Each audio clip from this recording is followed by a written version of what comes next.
In this lesson, we will finish our work on the right leg.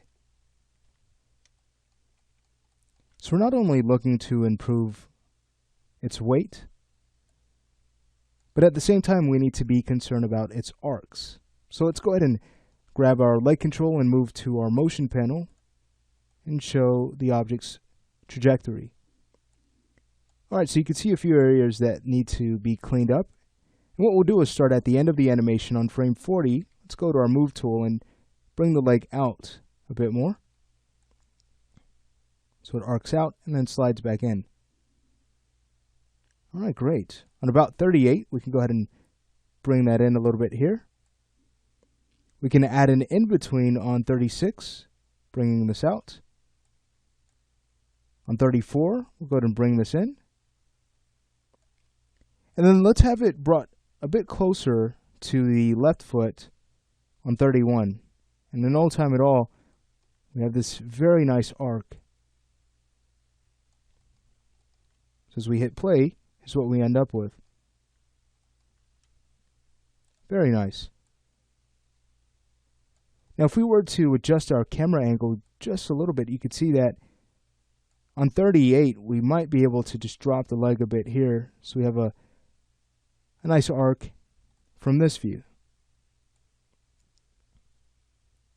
Okay, excellent. So at this point, we can go ahead and turn off trajectories.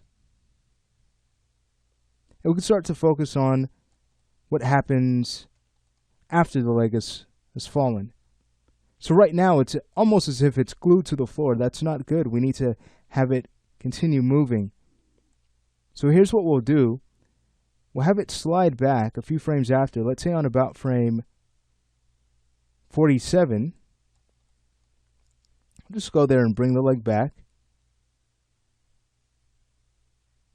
And we'll also want a slight amount of rotation in the ankle as it slides.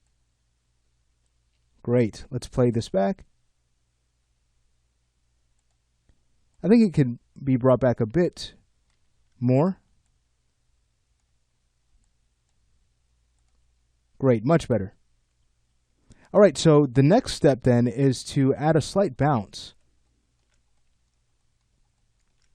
It's not just going to hit on the floor and slide. We need a little bit of bouncing there. And as we animate this bounce, consider that the left leg is right on top of the right, so its movements will certainly be subdued. All right, so let's go in and get right to work. We'll think about follow-through first. Let's go to our rotate tool. So as the foot starts to fall, naturally we'll want the ankle rotated towards the character's left as it falls to the right.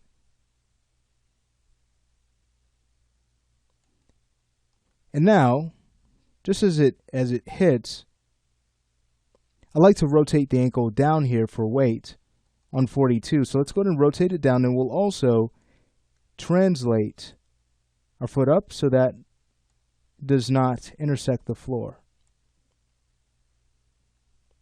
All right, so now we need to have it bounce up. So on frame 44, we're going to bring the foot up and we'll rotate the heel up so that it touches the floor here.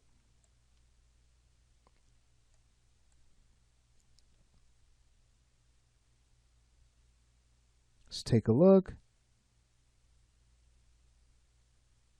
Okay, I think it's getting there.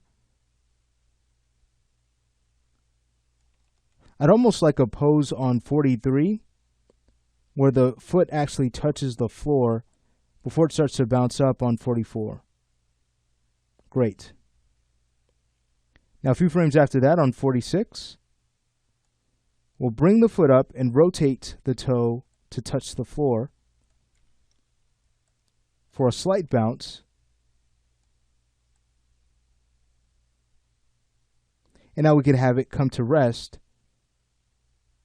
on 48, just rotating the toe up. And we could also translate the foot up just slightly here as well. Let's go ahead and see how this looks when we play it back. And what we get is a cool looking foot bounce.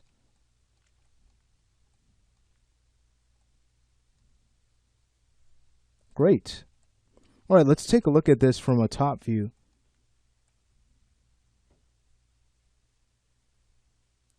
That actually looks very nice.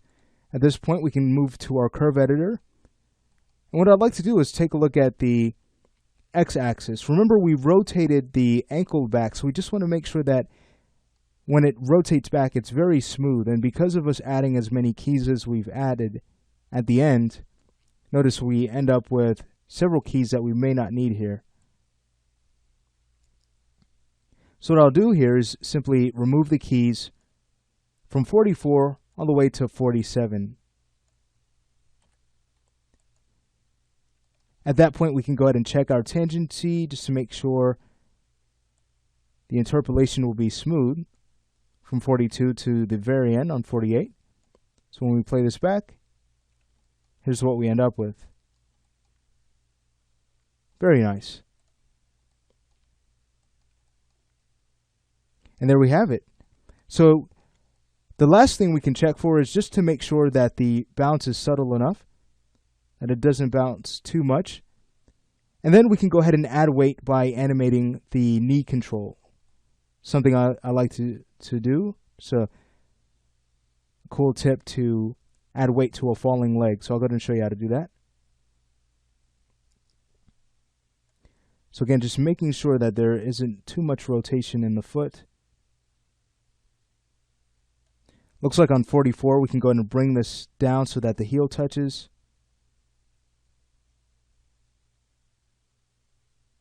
Beautiful. And then on 48, I'd like to just go in and rotate the foot down a bit.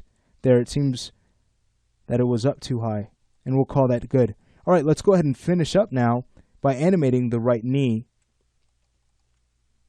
And what we'll do is have the foot follow the knee's animation. So as this starts to fall on about 38, we can go ahead and drop the knee some.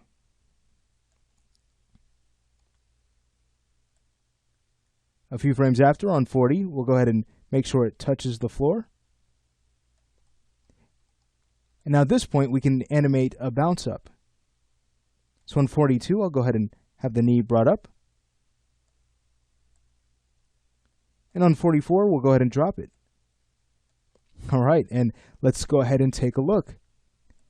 When we play this back, we'll notice some very nice weight now in the right leg. Feel free to hide your control curves. So I'll just go in and hide the controls layer, hide the don't select layer. So we don't have any distractions as we play this back. Very nice, wow. All right, so in no time at all, we've added some very nice weight to finish up our work on the villain's right leg. Let's go ahead and do the same for the left leg, and then at that point, we just have the arms to take care of before we move to our heroine. So we just have a few more steps.